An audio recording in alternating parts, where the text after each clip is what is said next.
ناظرین، امید کرتا ہوں آپ خیریت سے ہوں گے۔ تو لوٹ چکے ہیں ہم ایک نئی ویڈیو کے ساتھ۔ آج ہم لوٹ چکے ہیں منٹو کا ایک افسانہ لے کر۔ تو چلیے بغیر وقت ضائع کیے ویڈیو کو شروع کرتے ہیں۔ آنکھیں۔ اس کے سارے جسم میں مجھے اس کی آنکھیں بہت پسند تھیں۔ یہ آنکھیں بالکل ایسی تھیں جیسے اندھیری رات میں موٹر کار کی ہیڈ لائٹس، جن کو آدمی سب سے پہلے دیکھتا ہے۔ آپ یہ نہ سمجھیے گا کہ وہ بہت ہی خوبصورت آنکھیں تھیں، ہرگز نہیں۔ میں خوبصورتی اور بدصورتی کی تمیز کر سکتا ہوں، لیکن معاف کیجیے گا، ان آنکھوں کے معاملے میں صرف اتنا کہہ سکتا ہوں کہ وہ خوبصورت نہیں تھیں، لیکن اس کے باوجود وہ بے پناہ کشش تھیں۔ میری اور ان آنکھوں کی ملاقات ایک ہسپتال میں ہوئی۔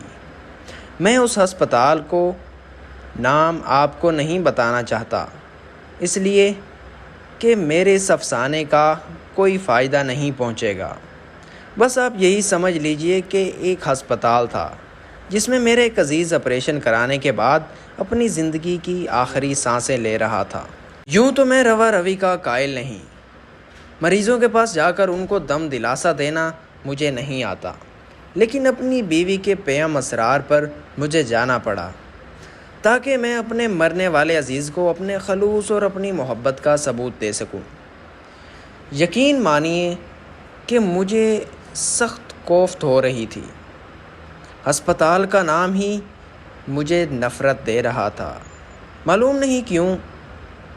شاید اس لیے کہ ایک بار بمبئی میں اپنی بوڑھی ہمسائی کو، جس کی کلائی میں موچ آ گئی تھی، مجھے جے ہسپتال میں لے کر جانا پڑا تھا۔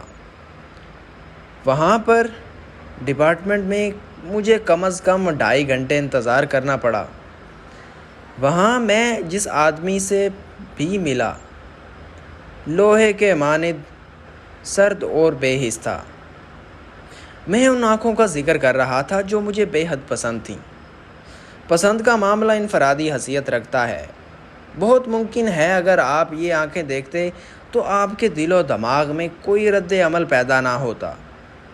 یہ ممکن ہے کہ آپ کے اگر ان کے بارے میں رائے طلب کرتا تو آپ کہہ دیتے نہایت واہیات آنکھیں ہیں۔ لیکن جب میں نے اس لڑکی کی آنکھوں کو دیکھا تو مجھے سب سے پہلے اس کی آنکھوں نے اپنی طرف متوجہ کیا۔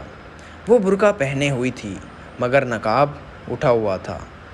اس کے ہاتھ میں دوا کی ایک بوتل تھی اور وہ جنرل وارڈ کے برآمدے میں ایک چھوٹے سے لڑکے کے ساتھ چلی آ رہی تھی۔ میں نے اس کی طرف دیکھا تو اس کی آنکھوں میں جوبڑی تھی، نہ چھوٹی سیاہ تھیں نہ بھوری، نیلی تھیں نہ سبز، ایک عجیب قسم کی چمک ہوئی۔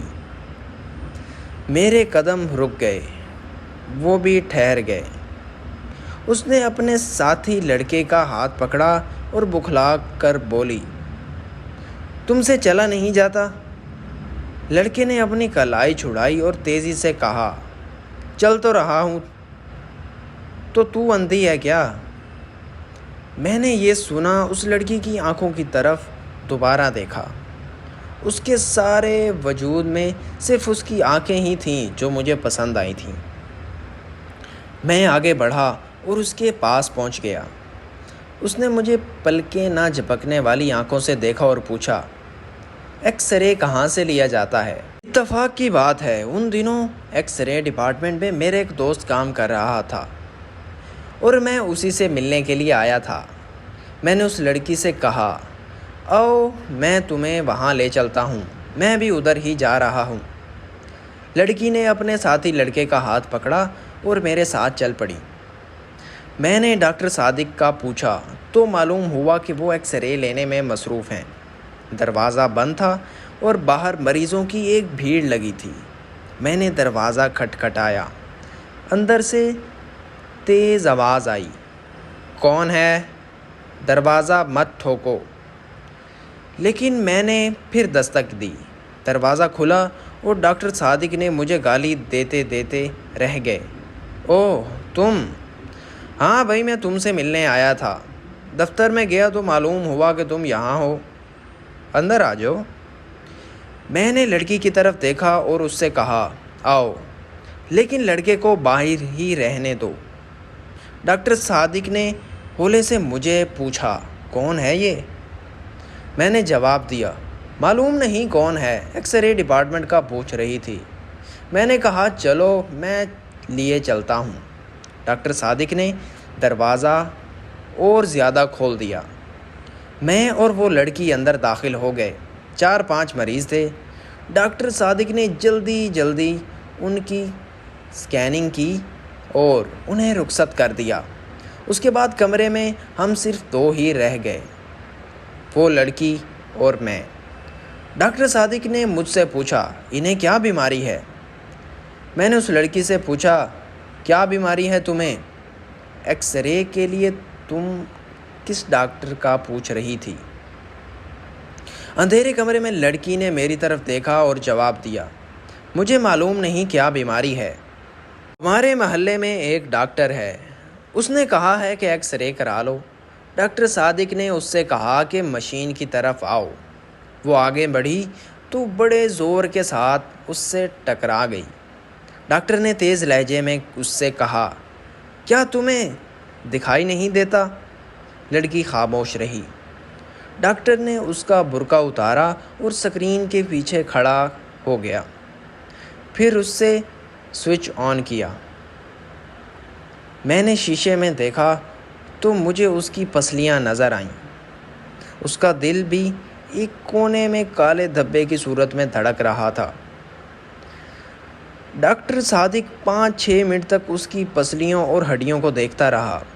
اس کے بعد اس نے سوئچ آف کر دیا اور روشنی کے لیے مجھ سے مخاطب ہوا، چھاتی بالکل صاف ہے۔ برقع ایک کونے میں میز پر پڑا تھا۔ میں نے بڑھ کر اسے اٹھایا اور اس کے حوالے کر دیا۔ ڈاکٹر صادق نے رپورٹ لکھی اور اس سے پوچھا، تمہارا نام کیا ہے؟ لڑکی نے برقع اوڑھتے ہوئے جواب دیا، جی میرا نام حنیفہ ہے۔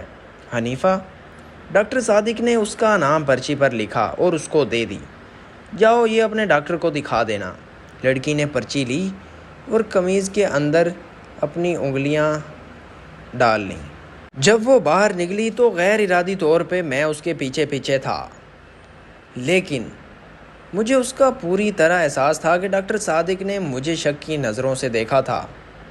اسے جہاں تک میں سمجھتا تھا، اس بات کا یقین تھا کہ اس لڑکی سے میرا کوئی تعلق تھا، حالانکہ جیسا کہ آپ جانتے ہیں ایسا کوئی معاملہ نہیں تھا، سوائے اس کے کہ مجھے اس کی آنکھیں پسند آ گئی تھیں۔ میں اس کے پیچھے تھا۔ اس نے اپنے ساتھی لڑکے کی انگلی پکڑی ہوئی تھی۔ جب وہ ٹانگوں کے اڈے پر پہنچا تو میں نے حنیفہ سے پوچھا، تمہیں کہاں جانا ہے؟ اس نے ایک گلی کا نام لیا۔ میں نے اسے جھوٹ موٹ کہا، مجھے بھی ادھر ہی جانا ہے، میں تمہیں تمہارے گھر چھوڑ دوں گا۔ میں نے جب اس کا ہاتھ پکڑ کر تانگے میں بٹھایا تو مجھے یوں محسوس ہوا کہ میری آنکھیں ایکس ریز کا شیشہ بن گئی ہیں۔ مجھے اس کا گوشت پوشت دکھائی نہیں دیتا تھا، صرف ڈھانچہ ہی نظر آتا تھا، لیکن اس کی آنکھیں وہ بالکل ثابت و عالم تھیں جن میں بے پناہ کشش تھی۔ میرا جی چاہتا تھا کہ میں اس کے ساتھ بیٹھوں، لیکن یہ سوچ کر کہ کوئی دیکھ لے گا، میں نے اس کے ساتھی لڑکے کو ساتھ بٹھا لیا اور آپ اگلی نشست پر بیٹھ گیا۔ تانگا چلاؤ۔ حنیفہ مجھ سے مخاطب ہوئی، تم کون ہو؟ میں سعادت حسن منٹو ہوں۔ حسن منگو؟ یہ منٹو کیا ہوا؟ کشمیریوں کی ایک ذات ہے، ہم بھی کشمیری ہیں۔ اچھا، ہم کنگ وائس ہیں۔ میں نے مڑ کر کہا، وہ تو بہت اونچی ذات ہے۔ وہ مسکرائی اور اس کی آنکھیں اور زیادہ پرکشش ہو گئیں۔ میں نے اپنی زندگی میں بے شمار خوبصورت آنکھیں دیکھی تھیں، لیکن وہ آنکھیں جو حنیفہ کے چہرے پر تھیں بے حد پرکشش تھیں۔ معلوم نہیں کہ ان میں کیا چیز تھی جو کشش کا باعث بن رہی تھی۔ میں اس سے بیشتر عرض کر چکا ہوں کہ وہ قطعاً خوبصورت نہیں تھی، لیکن اس کے باوجود وہ میرے دل میں کھپ گئی تھیں۔ میں نے جسارت سے کام لیا اور اس کے بالوں کی ایک لٹ کو جو اس کے ماتھے پر لٹک رہی تھی اور اس کی آنکھوں کو ڈھانپ رہی تھی۔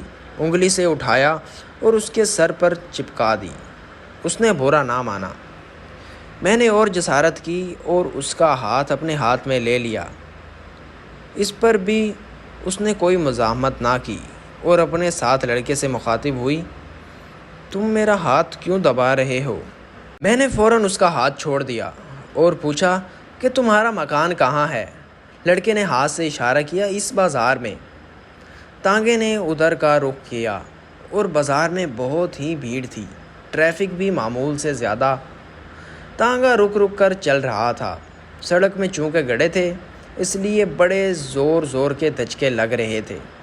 بار بار اس کا سر میرے کندھوں سے ٹکرا رہا تھا اور میرا جی چاہتا تھا کہ میں اس کی آنکھیں دیکھتا رہوں۔ تھوڑی دیر کے بعد ان کا گھر آ گیا۔ لڑکے نے تانگے والے سے رکنے کے لیے کہا۔ جب تانگا رکا تو وہ نیچے اترا۔ حنیفہ بیٹھی رہی۔ اس نے کہا، تمہارا گھر آ گیا ہے۔